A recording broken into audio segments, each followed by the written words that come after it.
한 주간 잘 지내셨죠? 여러분의 기도와 또 여러분의 그 세밀한 사랑으로 또 이렇게 많이 건강을 회복해서 이제는 그 다음 주부터 이렇게 주중 사역도 이제 다시 시작하려고 합니다. 하여튼 기도해 주신 여러분께 감사드리고, 이제 코로나도 많이 이제 이렇게 치유가 돼 가고 있는데, 이 마지막 때에 함께 힘을 합쳐서 하나님께서 아이온교회를 세우신 이유와 목적, 이 세상을 구원하고 온 세상으로 하여금 하나님을 예배하는 것, 이 목적을 이루는 일에 앞으로 더 힘쓰는 저와 여러분 되시기를 주의 이름으로 축복합니다.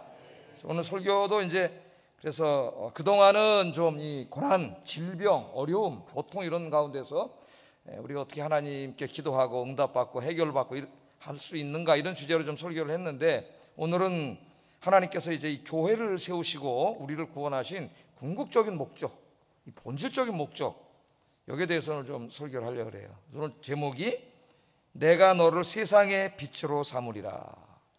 성경에 있는 말씀입니다. 여기 내가는 하나님을 말하는 거죠. 하나님께서 누구에게? 내게, 너를. 여기 너는 본문에 읽으면 여호와의 종이에요. 여호와의 종. 여호와의 종이라고 하는 인물에게 말씀하시는 건데, 그 여호와의 종이라는 인물에게 내가 너를 세상의 빛으로 삼으리라, 그렇게 말씀하시는 거예요. 그래서 여기 세상의 빛으로 삼는다는 말은 열방의 빛으로 삼는다, 뭐 이방의 빛으로 삼는다, 다 같은 말인데, 여호와의 종을 세상의 빛으로 삼아서 온 세상과 인간을 구원하시겠다 하는 하나님의 구원 계획을 이야기한 겁니다. 여기에 이제 부름받은 인물이 오늘 본문에 보면 여호와의 종이라고 하는 인물이에요. 그럼 이 여호와의 종은 도대체 누구냐? 우리가 신학적으로 이제 연구할 필요가 있겠는데, 뭐 신학교가 아니니까 그런 논증을 다 할 필요는 없고, 여기 여호와의 종은 바로 이사야 시대로부터 계산하면 한 700여 년 후에, 우리로부터 아마 2000년 전에 오셨죠? 오실 예수 그리스도를 예언한 말씀입니다. 예수 그리스도. 자, 그러니까 하나님께서는 외아들 예수님을 통하여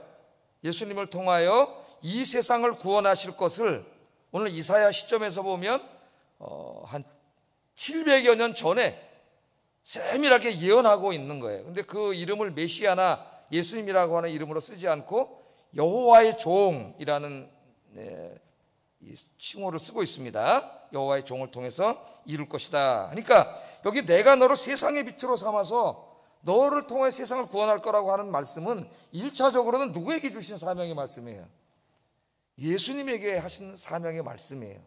예수님에게. 그런데 우리가 이제 신약 성경을 읽다 보면, 특별히 마태복음 5장 산상설교를 읽다 보면 5장 14절에서 예수님께서 이 땅에 오셔가지고, 이 예언대로 오셔가지고 이제 구원 사역을 시작하실 때 제자들에게 이 말씀을 하십니다. 하나님이 자기에게 맡기신 이 사명을 제자들에게 다시 사명의 말씀을 주세요. 이게 뭐냐면 너희는 뭐라고요? 세상의 빛이라 하는 말씀이에요. 세상의 빛이 되라. 그 말씀은 이제 내가 세상의 빛이 되어서 이 세상을 구원하는 사역을 하는 것처럼, 앞으로 너희들이, 예수님의 제자들이, 즉 우리들이죠, 우리들 그리스도인들, 교회가 이 세상의 빛이 돼서 이 사명을 감당해야 된다 하는 말씀이 되는 겁니다. 그래서 이 말씀은 1차적으로는 예수님에게 하신 사명의 말씀이지만, 동시에 누구에게 하신 말씀이에요? 하나님이 우리에게 하신 말씀이에요. 우리에게 주신 사명의 말씀이라는 것을 우리가 기억할 필요가 있습니다. 예수님은 세상의 빛이 되어서 죄악과 어둠 속에서 죽어가고 있는 사람들을 구원하라고 우리에게 사명을 주셨어요. 사명. 그러니까 하나님께서 우리를 구원하시고 이 땅에 교회를 세우신 중요한 목적은, 첫째는 하나님을 온 땅으로 하여금 하나님을 예배하게 하는 것이고, 또 하나는 하나님을 알지 못하는, 그래서 하나님을 예배하지 않고 우상을 숭배하고 있는 많은 사람들을 구원하는 거예요. 이게 하나님이 교회를 세우고 저와 여러분을 먼저 구원하신 아주 중요한 목적입니다. 그걸 잊어버리면, 하지 않으면 그건 교회가 아니고 그리스도인이라 할 수가 없어요. 이 말씀은 굉장히 중요한 말씀입니다. 특별히 이제 이사야서를 읽다 보면은요, 종의 노래라고 하는 제목이 붙은 것들이 나오는데, 4개의 종의 노래가 나와요. 이제 여기 제가 이렇게 써왔습니다. 4개의 종의 노래가 나오는데, 오늘 우리가 읽은 본문은 그 네 개의 종의 노래 중에 두 번째 종의 노래예요. 이 종의 노래는 다 이 메시아를 예언하는 말씀이에요. 예수님이 이 땅에 태어나기 전에 한 700여 년 전에 이사야를 통해서 메시아를 예언하는 말씀들이 이제 네 개의 종의 노래들이 집중되어 있어요. 굉장히 중요한 말씀이죠. 이 말씀인데 여기 핵심이 뭐냐면은 여호와의 종의 고난을 통해서 하나님께서는 세상과 인간을 구원하시겠다는 겁니다. 핵심이 거기에 있어요. 그러니까 이제 누군가를 구원하려고 하면은 구원자는 어때야 돼요? 우리 생각에 굉장히 힘도 있고, 군사력도 있고, 정치적인 힘도 있고, 뭐 이래야지 어려운 사람을 구원하는 거잖아요. 자, 우크라이나가 지금 저렇게 러시아에 침공을 당해서 괴롭힘을 당하고 있는데 우크라이나의 구원자가 되려면 어떻게 돼요? 좀 미국처럼 힘이 세고 군사력도 막강하고 그래야 되죠. 이게 이제 우리들의 생각이죠. 근데 하나님은 어떻게 말씀하시냐면은 여호와의 종의 고난을 통해서 구원하신다 그래. 고난을 통해서.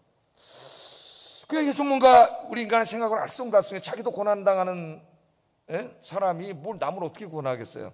이게 하나님의 구원의 방식이에요. 구원의 방식. 그래서 오늘 이제 이 말씀을 중심으로 말씀을 전하는데 몇 가지를 좀 얘기하려고 합니다. 첫째는 예수님의 구원의 은혜와 예수님께서 주신 사명과 또 믿는 자들에게 주시는 영육간의 축복에 대해서 한 세 가지 정도의 초점을 둬서 말씀 전하려고요. 구원의 은혜, 두 번째는 우리에게 너희는 세상의 빛이 되라 하는 사명, 그 다음에 그 사명을 감당할 때 내가 너희에게 복을 주겠다 하시는 이 말씀을 연결해서 좀 이 시간에 설교하려고 합니다. 첫째, 여호와의 종에 대해서 한번 좀 생각해 보겠어요. 자, 여호와의 종이라고 하는 이 알쏭달쏭한 인물에게 하나님께서 이렇게 말씀을 하십니다. 6절 하반절에 이렇게 말씀하시 읽어보겠습니다. 시작.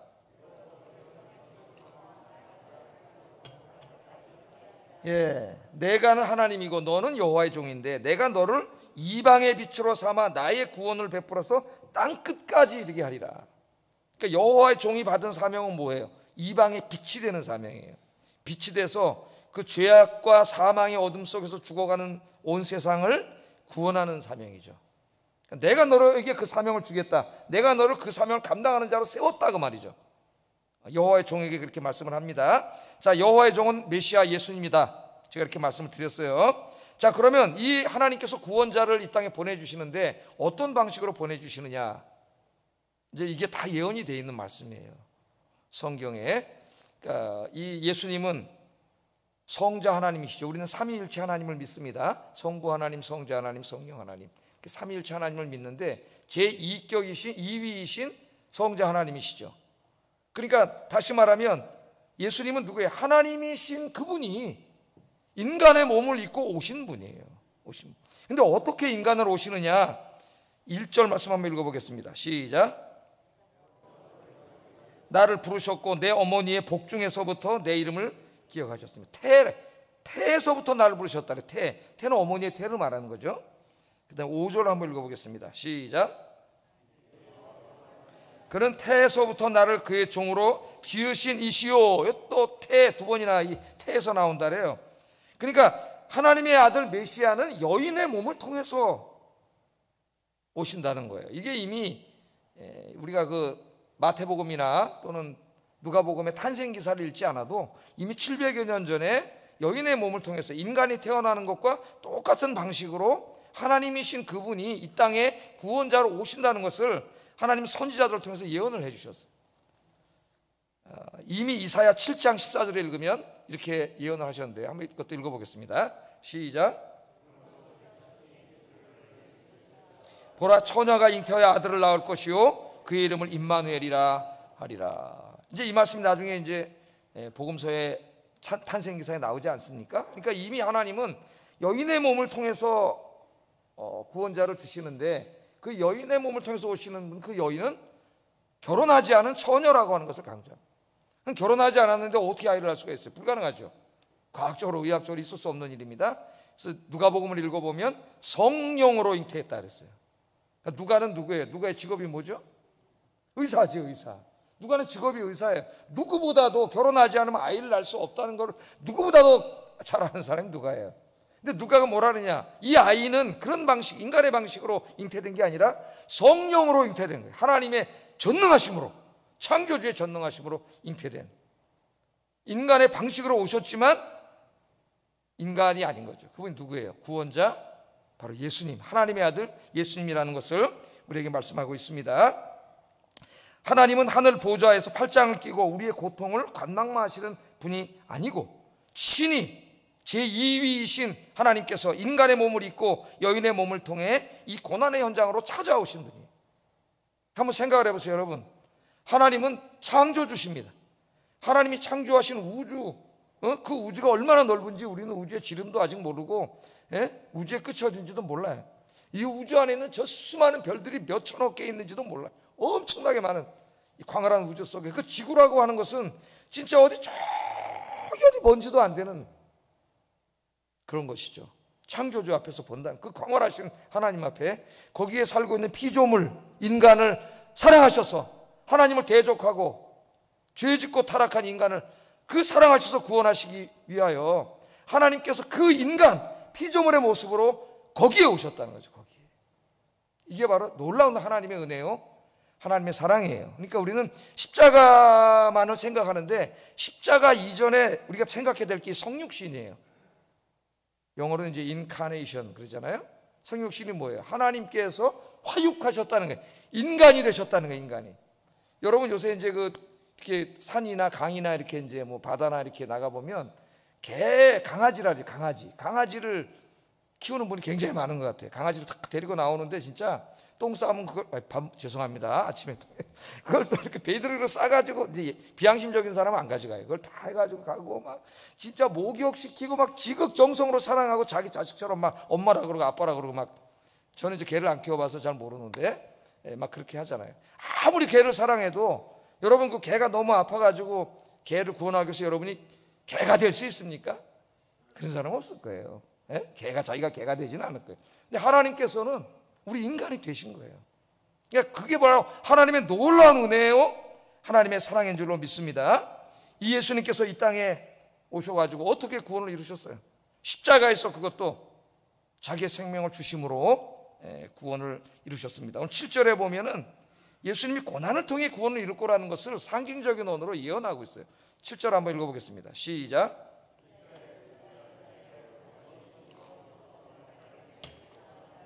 사람에게 멸시를 당하는 자, 백성에게 미움을 받는 자, 관원들에게 종이 된 자에게 이같이 이르시되. 그러니까 여기 하나하나 말씀이 예수님이 이 땅에 오셔서 당할 그 모든 수치와 모욕과 고난에 대해서 얘기하는 거죠. 우리 예수님께서 이 땅에 인간의 몸으로 오셨습니다. 33년 동안 이 땅에 사셨어요. 사시면서 우리 인간이 당하는 모든 고난과 질병과 그리고 심지어는 죽음까지 경험하셨어요. 죽음까지. 우리 인간이, 하나님 떠난 인간이 당하는 모든 고통을 친히 다 당하셨죠. 그리고 마지막 십자가에서 자기의 생명을 주셨습니다. 우리 인간이 저지른 모든 죄악을 자기 어깨에 다 짊어지시고 우리 인간들이 하나님으로부터 받아야 될 모든 죄악의 형벌을 십자가에서 예수님이 다 받으신 거예요. 예수님이 왜 이렇게 끔찍하게 죽었겠어요? 우리의 죄값이 그만큼 끔찍한 거예요. 그런데 하나님이신 그분이 그 죄의 형벌을 다 받으시고 저와 여러분을 구원해 주신 줄로 믿습니다. 그래서 우리는 어떻게 해야 돼요? 늘 이 은혜를 잊어버리면 안 돼요. 우리가 이 은혜를 잊어버리고 살 때가 너무나 많습니다. 우리는 주님의 은혜가 아니면 우리는 그냥 죄짓고 살다 죽어서 지옥 갈 인생이에요. 아무 소망이 없는 인생. 뭐 여기서 뭐 좀 좋은 대학 나고 돈 많이 벌고 큰 집 지으면 큰 집 짓고 살면 뭐예요? 100년도 못 살고 죽어서 영원히 지옥 갈 인생인데. 그런데 이 하나님의 놀라운 사랑, 주님의 놀라운 사랑으로 저와 여러분이 구원받게 된 줄로 믿습니다. 그래서 가장 중요한 게 이 구원의 은혜가 날마다 나에게 이렇게 느껴져야 돼요.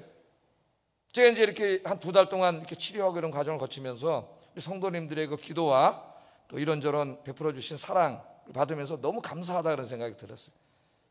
감사하니까 내가 또 성도님 더 사랑하는 마음으로 더 열심히 목회해야 되겠다 그런 생각이 들었는데 하나님의 은혜는 이게 비할 바가 없는 거죠. 자신의 생명을 주셨잖아요. 생명을 주심으로 우리를 사랑하신 이 놀라운 은혜에 대한 감격과 감사를 잊어버리면 여러분 모든 신앙생활이 지루해져요. 하나님의 구원의 은혜가 넘칠 때는 막 예배 시간에도 감격이 넘치고 막 기도하고 찬송하고 말씀 읽을 때 은혜가 넘치고 그러는데 이 은혜를 잊어버리면 모든 게 지루해집니다. 성경 읽는 시간도 지루해지고, 기도하는 시간도 지루해지고, 예배 시간 한 시간 너무나 지루한 시간이고, 예? 그래서 주님 안에서 기쁨을 못 찾기 때문에 세상에 나가서 기쁨을 찾아요. 교회 와도 딴 일에서 기쁨을 찾으려고 해요. 이게 타락한 증거예요. 타락한 증거. 여러분들, 이 놀라운 기쁨이 늘 넘치기를 주의 이름으로 축복합니다. 다윗이 여러분 밧세바를 통해서 간음죄를 짓고 그걸 은폐하기 위해서 간접살인죄를 진 이후에 그가 기도를 하죠. 하나님 회개 기도를 할 때 그 기도를 가만히 읽어보면은 나의 구원의 기쁨을 회복해달라는 기도를 해요. 그럼 자기가 왜 그 남의 집 자기 사랑하는 부하의 여인을 그렇게 간음죄를 졌느냐? 하나님의 구원의 은혜를 잊어버렸기 때문이라는 거죠. 다윗이 어떤 사람이에요? 하나님의 구원의 은혜를 깨닫고 늘 기도하고 찬송하고 그런 사람입니다. 그런데 어느 날 왕이 되고 권력이 있고 삶이 편안해지니까 잊어버렸어요. 그러니까 어디 가서 기쁨을 찾으라 그래. 세상적인 기쁨을 찾으려는 거예요. 세상적인 즐거움, 엉뚱한 데 가서. 그러다가 그 죄를 진 거죠. 그 훌륭한 사람도 쓰러지는 거예요. 이 하나님의 구원의 은혜를 늘 기도하고 묵상하면서 감사하며 사는 여러분 되기를 주의 이름으로 축복합니다. 그러면 예배는 매일 감격이고, 찬송을 불러도 눈물이 나고, 성경을 읽어도 눈물이 나요. 여러분 은혜 받아서 울어본 적이 언제입니까? 그 눈물이 회복되기를 주의 이름으로 축복합니다. 자, 이렇게 하나님께서 이제 메시아를 통해서 이 세상을 구원하시겠다고 하는 인류에게는 진짜 소망의 말씀이죠. 하나님이 이런 약속을 안 하셨으면 우리는 구원받을 수 없는데, 소망의 말씀을 하셨는데, 이제 이 구원의 이야기를 누구에게 말해야 되느냐? 그 1절 보면 이렇게 말해요. 한번 읽어보겠습니다. 이 말씀이 이렇게 시작됩니다. 읽어보겠습니다. 시작. 섬들아 내게 들으라. 먼 곳 백성들아 귀를 기울이라. 여기 섬들, 먼 곳 백성들은 모든 세상, 저 바닷가 가운데 있는 조그만 섬, 저 땅 끝에 있는 사람 모두예요. 그러니까 하나님의 이 구원의 기쁜 소식은 인류가 반드시 들어야 될 소식인데, 이 구원의 기쁜 소식을 하나님이 누가 들어야 된다? 이 땅 끝에 있는 모든 사람들이 들어야 된다는 거예요. 그 말씀을 하는 거예요. 이게 바로 하나님의 마음이에요. 하나님의 마음. 우리가 하나님의 마음을 모르면 안 되죠. 하나님, 이 모든 인간은 다 하나님의 자식들입니다. 하나님이 창조하신 하나님의 형상이요, 하나님의 자식들이에요. 그러니까 하나님이 사랑하세요.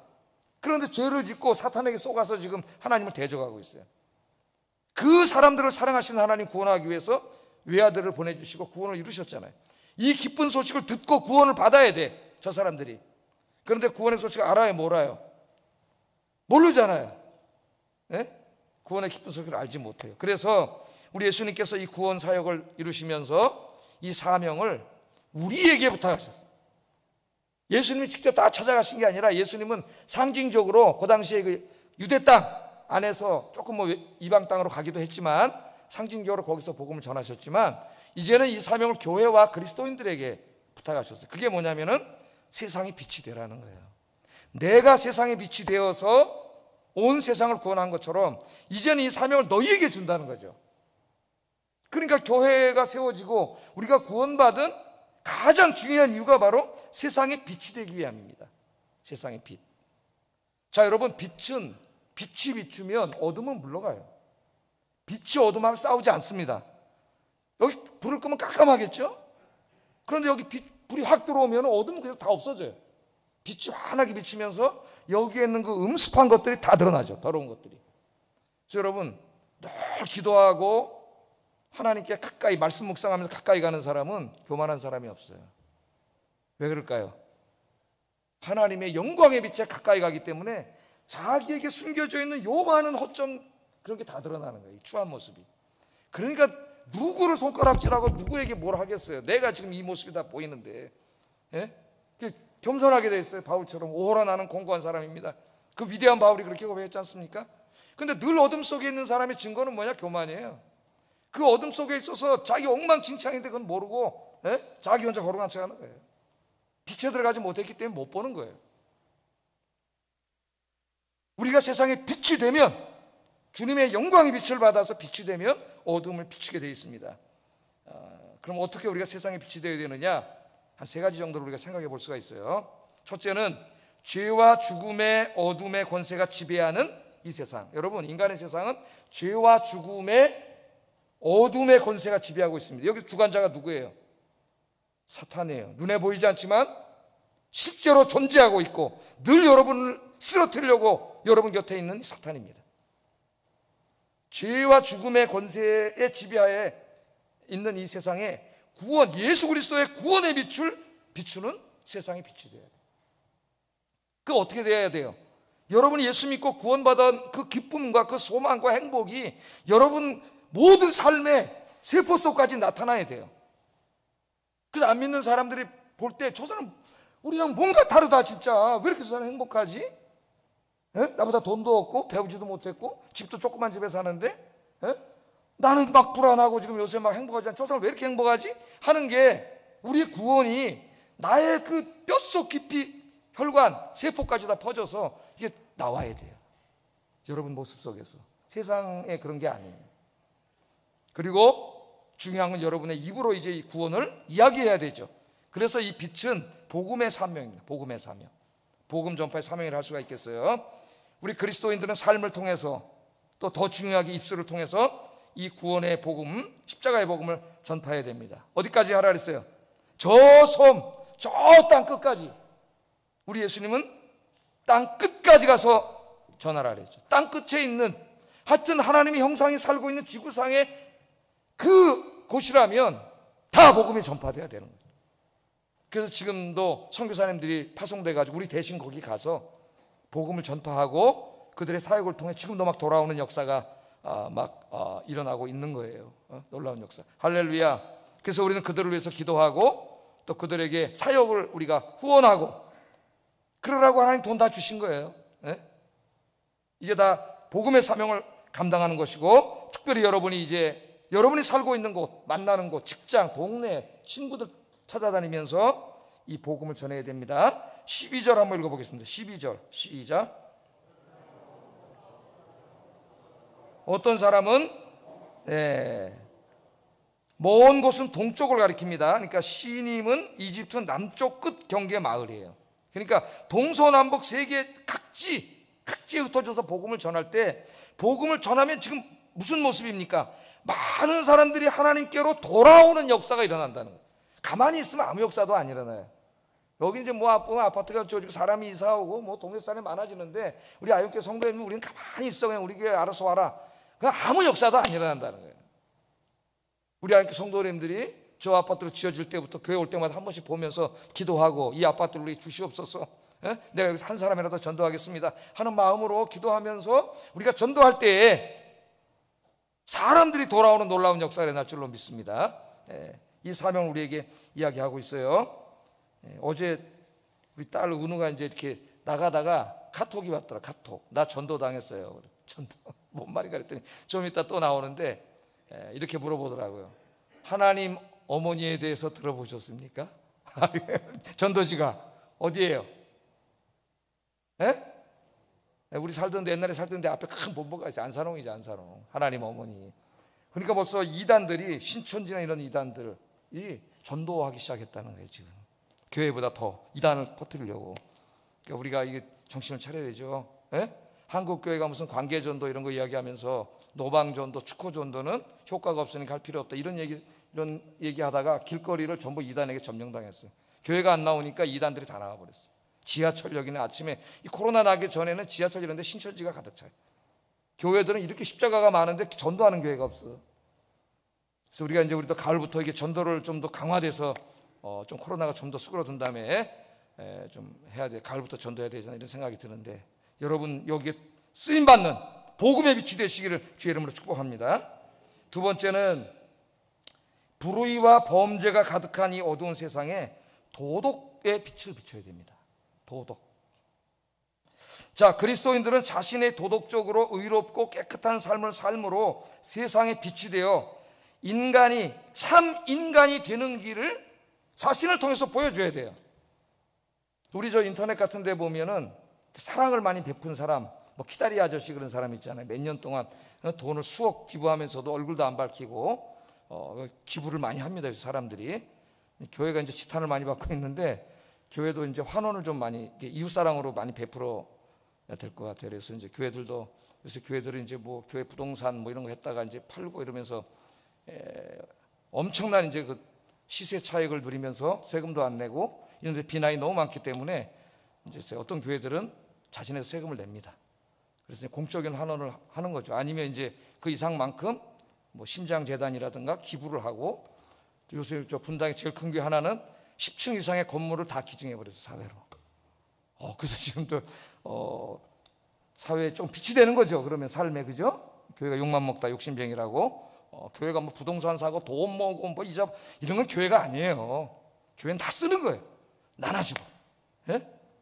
그런 일들을 지금 하고 있어요. 여러분 개인의 삶 속에서도 우리 교회도 앞으로 더 이웃사랑을 많이 하고, 또 하나님 주신 것들에 대해서 환원하는 일도 많이 하고, 우리가 또 생각해야 될 부분이고, 우리 개인의 삶도 마찬가지예요. 여러분 거룩하고 의롭게 살아서 진짜 사회에 감동을 주는 여러분들이 되시길 주의 이름으로 축원합니다. 그래서 참 인간, 여러분 저 인터넷에도 그러잖아요. 남 돕고 의로운 일을 하고 막 목숨을 걸고 남을 도와주고 이런 사람들 보면 댓글에 욕하는 사람이 없어요. 다 칭찬하고 나도 다 저런 사람이 되고 싶다 그러고, 나도 저렇게 살고 싶다 그러고 이러잖아요. 이게 사회 귀감이 된다고. 그게 빛이 되는 거예요. 나는 그 사람들이 다 그리스도인이었으면 좋겠다는 생각이 있어요. 할렐루야. 도덕적으로 윤리적으로 의롭고 거룩하고, 그래서 세상에 빛이 되는, 그래서 하나님의 영광의 빛을 드러내는 여러분 되기를 주의 이름으로 축복합니다. 그럼 어떻게 우리가 이걸 될 수가 있느냐? 사랑이에요, 사랑. 성경 말씀대로 사는 거예요. 성경 말씀대로 살면 됩니다. 그 성경 말씀의 핵심이 뭐예요? 하나님 사랑과 이웃 사랑. 그래서 이웃을 사랑하는 거예요. 그래서 하나님은 바울을 통해서 이렇게 말씀하셨죠. 로마서 8장 13절 15절 한번 읽어보겠습니다. 시작.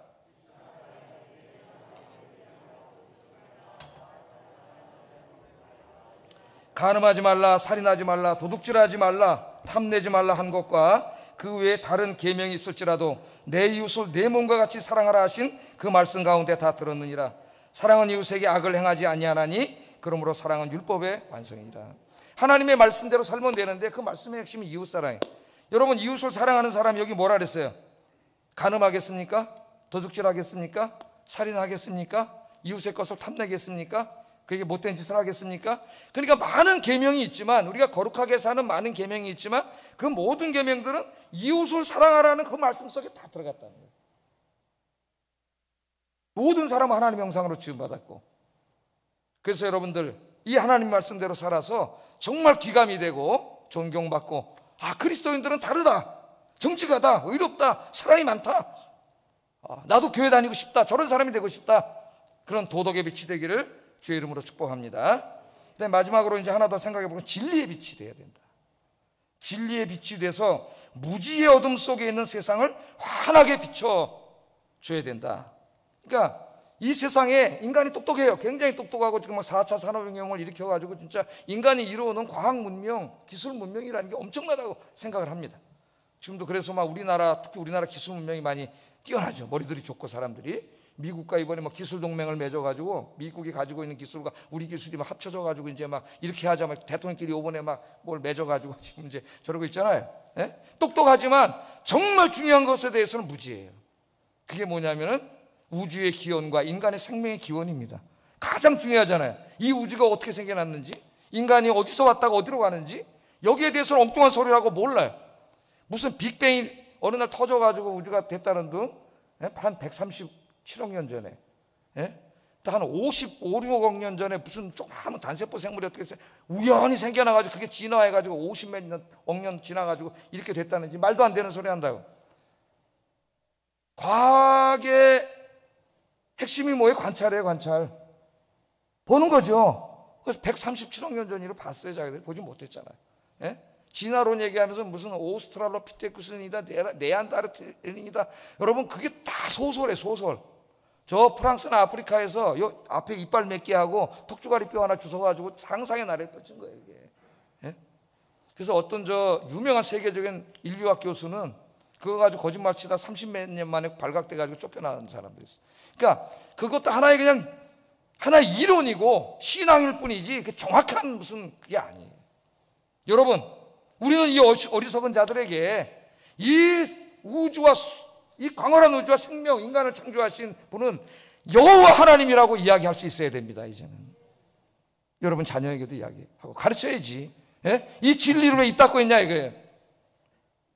또 하나는 결혼에 관한 진리죠. 지금 우리나라에 동성애를 지지하는 법을 제정하려고 하는 사람들, 정치인들이 있어요 지금. 이 사람들이 뭐냐면 뭐 차별법 이렇게 포장을 씌워가지고 지금 하려고 하는 핵심이 동성애에 있습니다, 여러분. 이 법이 제정되면 어떻게 되겠어요? 제가 동성애는 잘못됐다고 설교하면은 그 설교하는 걸 누가 고발하면 한 건당 벌금이 3천만 원이에요. 제가 2번 설교하면 6천만 원 내야 됩니다. 잘못된 것을 하나님의 진리로 말씀할 수 없어요. 로마서 창세기 설교할 수 없게 됩니다.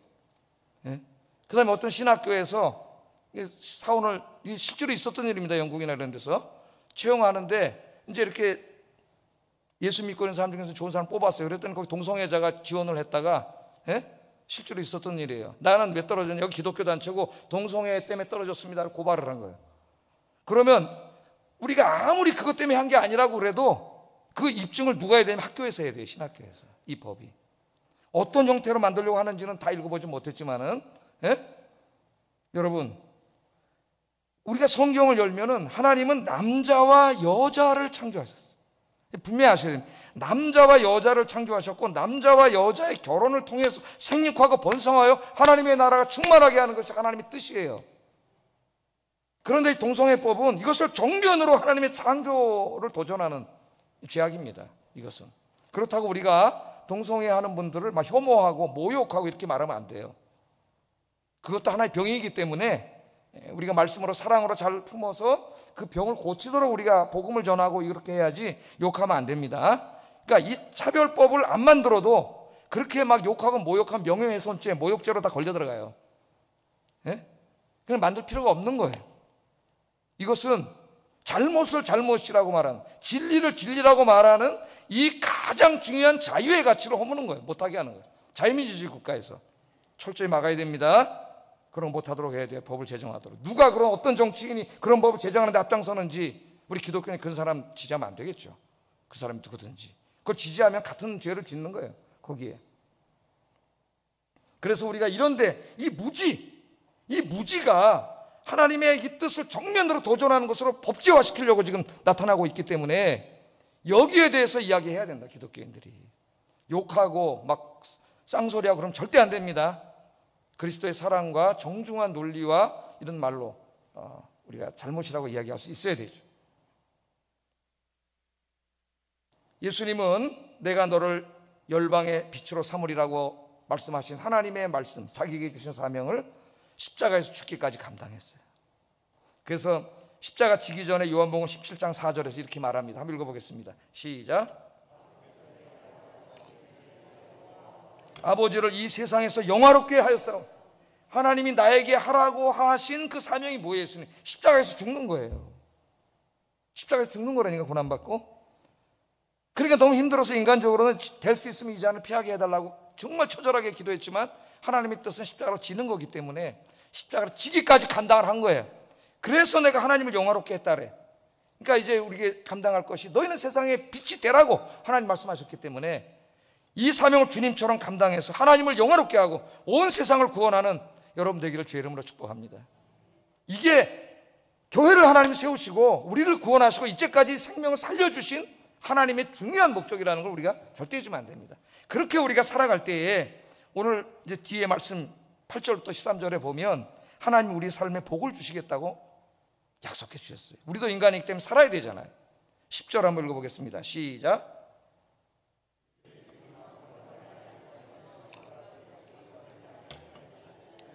그들을 긍휼히 여기는 이가 그들을 이끌되 샘물 근원으로 인도할 것입니다. 줄이거나 목마르지 않게 하고 더위와 볕이 그들을 상하지 않게 하고 그들을 샘물 근원으로 인도하는, 이건 목자가 양에게 하는 그런 은혜죠. 은혜. 하나님이 그렇게 해주신다는 거예요.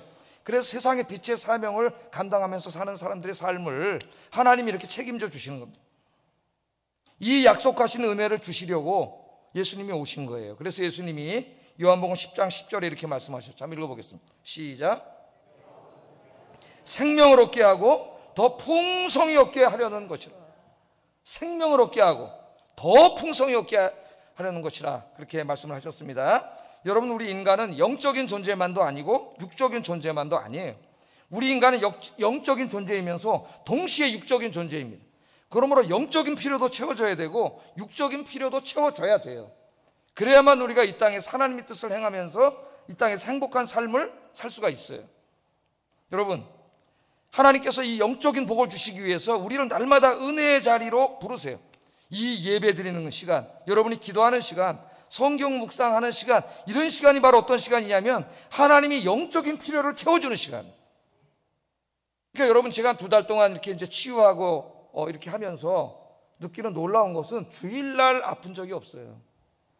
주일날 와서 설교하고 사역하고 막 이러면 그날 하루는 최고 하나님의 샬롬이 임합니다. 우리 예수님이 안식일날 18년 된 그 귀신에게 시달리는 여인, 몸이 다 오그라들었다 그랬어요. 18년 동안 귀신에게 시달렸으니까 어떻게 됐겠어요? 몸이 오그라들었는데 우리 예수님이 안식일날 치료해 주셨죠. 그랬더니 바리새인들이 막 안식일날 병을 치료했다, 안식일날 일을 했다 막 비난을 합니다. 한심한 자들이죠. 여러분, 안식이 뭐예요? 그 사람에게 병이 있다는 것은 안식이 없다는 거예요. 주일날 왜 예수님이 하필이면 안식일날 치유해 주셨겠어요? 여러분이 예배 드릴 때에 신령과 진정으로 진리와 성령으로 예배를 드리면 이곳에 하나님의 영이 임재하시기 때문에 여러분의 영과 마음과 여러분의 육신의 병을 우리 주님이 능히 치유해 주시는 줄로 믿습니다. 그리고 영적인 것들을 막 공급해 주세요. 샬롬이 임하죠. 샬롬이. 이것을 체험하지 못하는 사람들을 성전 마당 뜰만 밟고 가는 사람이에요. 불쌍한 사람이죠. 교회는 맨날 오는데 성전 마당 뜰만 밟고 가. 아무런 하나님의 임재를 체험하지 못하는 거예요. 하나님이 여기 임재해 계신데 이 하나님의 임재 속에 있으면 여기서는 치유가 이루어지는 거예요. 이것을 체험하는 여러분 되기를 주의 이름으로 축복합니다. 뿐만 아니라 목자가 양들을 푸른 초장으로 또 쉴만한 물가로 인도하셔서 꼴을 먹이고 물을 먹이는 것처럼 우리 하나님께서 우리를 인도하셔서 이 육신이 살아가는 데 필요한 것들도 다 채워주신다는, 일용할 양식을 위해서 기도하라고 예수님 말씀하셨잖아요. 난 너무 경건해서 일용할 양식을 위해서는 기도 안 해, 신경 안 써. 그는 성경을 잘못하는 거예요. 너무 일용할 양식을 하나님보다 더 사랑하는 게 문제지. 일용할 양식이 있어야 되는 거예요. 살 집이 있어야 되고, 우리도 애들 공부시킬 돈도 있어야 되고, 여가 어느 정도 할 수 있는 돈도 있어야 되고, 여가도 해야 되고, 이 육신의 필요를 아세요. 우리 주님이 다 채워주실 줄로 믿습니다. 사람들이 하도 이 하나님 말씀을 안 믿고 맨날 걱정하고 염려하니까 사도 바울을 통해서 이렇게 말씀하셨어요. 로마서 8장 32절 한번 읽어봅니다. 시작. 어찌 그 아들과 함께 모든 것을 우리에게 주시지 아니하겠느냐. 하나님이 뭘 주셨어요? 가장 사랑하는 아들을 주셨잖아요. 아들을 주신 하나님이 그 귀한 아들을 주셨는데 뭘 안 주겠냐. 다 아까워서. 그러니까 기도하라는 거죠. 기도하면 하나님 주신다는 거예요. 아들을 주셨어요. 여러분 필요를 위해서 기도하세요. 제가 이번에 기도하면서 정말 하나님의 엄청난 치유와 그것을 신앙만이 아니라 내 삶을 통해서 체험을 했죠.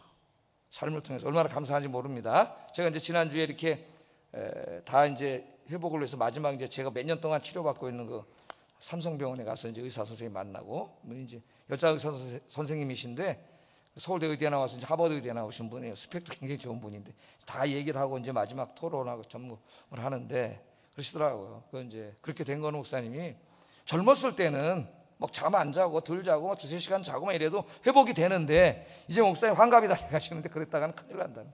그러니까 그게 바로 그 스트레스와 그 잠 못 잔 수면 부족, 거기서 빵 터진 거예요. 번아웃이 됐다는 거예요. 원래 인간은 잠도 자고 스트레스도 이제 안 받고 이래야 어떻게 돼요? 뇌가 정상적으로 기능해가지고 우리 뇌에서 생기는 어떤 그 호르몬에서 생기는 불안이라든가 우울이라든가 이런 것들은 이제 정상적으로 치료하잖아요. 누구나 조금씩 우울할 수 있고 누구나 조금씩 다 불안할 수 있는데 그게 자동 조정되는데 이제 목사님 같은 경우에 그게 확 깨져버린 거지. 이제 그날 쉬지 않고 막 그렇게 했기 때문에 깨져버렸. 그래서 이제 그분은 예수 믿는 사람은 아닙니다. 그래서 이제 목사님이 회복되신 거는 약을 먹어서가 아니고 쉬셨기 때문에. 그동안 이제 뇌가 이렇게 쉬면서 정상적으로 이제 이렇게 됐기 때문이라 그러고, 우리 집사 MRI 안 찍어봐도 되겠냐니까 MRI는 찍을 필요 없다. 왜냐면 뇌에 이상이 생겨서 그런 문제가 생겼으면은 낫지 않는다래요. 절대로. 그런 이제 다 약을 숨겨놓으시고 이제 쉬시면서 그렇게 하면 안 되는데 또 그렇게 하면은 다시 재발된다는 거예요. 재발. 그래서 제가 이제 이게 잠의 문제인데 보통 한 새벽 기도를 하려면 한 10시나 10시 반에는 자야 돼요. 자서 이제 한 4시 조금 전에 일어나야 되는데, 저는 이게 잠이 습관적으로 착보다 보면 12시에도 자고 1시에도 자고 막 이렇게 하다 보니까 또 이제 코로나에 오면서 다른 교회들은 새벽 기도 거의 뭐 영상으로 하게 되는데, 우리 교회는 한 번도 안 쉬고 다 했어요. 여기 와서. 그런 것들을 여러분이 고마워할 줄 알아야 돼요. 사실은 교육자들에게 다 여기 와서 하고 쉬지 않고 그렇게 했습니다. 그래서 이제 기도하고 있는데, 이번 주부터 또 이제 시작을 하는 여러분 많이 기도해 주시기 바랍니다. 그런데 정말 그 병원에서 주시는 약을 먹어도 평안이 와요. 1시간 안에 평안이 옵니다. 놀랍습니다. 약이 하나님 개발해 주신 거죠. 그런데 저는 이제 거의 그걸 먹지 않았어요. 그냥 기도하고 찬송하는데, 기도하고 찬송해도 평안이 와요. 근데 약으로 주는 평안과 비교할 수가 없어요. 그러니까 약을 먹을 필요가 없는 거야. 거의 찬송하고 기도하고. 그 뇌, 그분은 이제 쉬어서 낫다 그러지만 이거 누가 고쳐놨을까요? 하나님이 고쳐주신 줄로 믿습니다. 그리고 뇌가 이 디스오더라, 영어로는 디스오더라래 이거를. 우리나라는 장애라 그러니까 자꾸 공황장애, 그러니까 창피해서 안 갈라 그래. 말을 안 하려고. 근데 장애가 영어는 디스오더예요. 디스오더는 질서가 깨졌다는 거야. 이 뇌에 이제 막 피로와 스트레스에 의해서 이제 다시 고쳐지는 거죠. 그럼 이게 깨지면서 불안과 이런 게 생긴 게, 이게 우리의 심리에 이 돌에다가 뭘 새긴 것 같이 돼요. 안 지워져요. 그러니까 그게 계속 불안으로 남는 거예요. 그런데 이 틈을 메꾸고 치유하시는 분이 하나님이세요. 할렐루야. 이건 내가 체험으로 다 체험하는데, 하나님이 이걸 다 메꾸고 치유하시. 지금 제가 볼 때 100%는 아니지만 95% 이상 다 치유해 주신 줄로 믿습니다. 여러분, 이 예배는 바로 그런 것이, 여러분 하나님을 만나고 기도하고 찬송을 부르고 말씀을 묵상하세요. 그 가운데 성령이 강력하게 역사하셔서, 여러분이 지금 어떤 아픔과 고통 가운데 있을지라도 성령의 기름 부으심으로 다 우리 하나님이 채워주실 줄로 믿습니다. 그때 우리가 해야 되는 게 하나님 의지하고 기도하는 건 해야 돼요. 저절로는 안 돼요. 히브리서 4장 15절 16절 읽어봅니다. 시작. 모든 일에 우리와 똑같이 시험을 받으신 이로되 죄는 없으시니라. 그러므로 우리는 긍휼하심을 받고 때를 따라 돕는 은혜를 얻기 위하여 은혜의 보좌 앞에 담대히 나아갈 것이니라. 할렐루야. 은혜의 보좌, 그게 예배의 자리고 기도의 자리고 찬송의 자리입니다.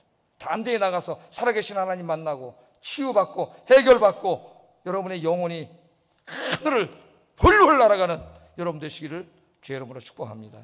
기도하겠습니다. 자, 첫 번째 기도는 우리를 구원하시기 위해 아들까지 주시고 또 자기의 생명을 주신 이 놀라운 사랑을 깨닫고 늘 감사하게 하소서.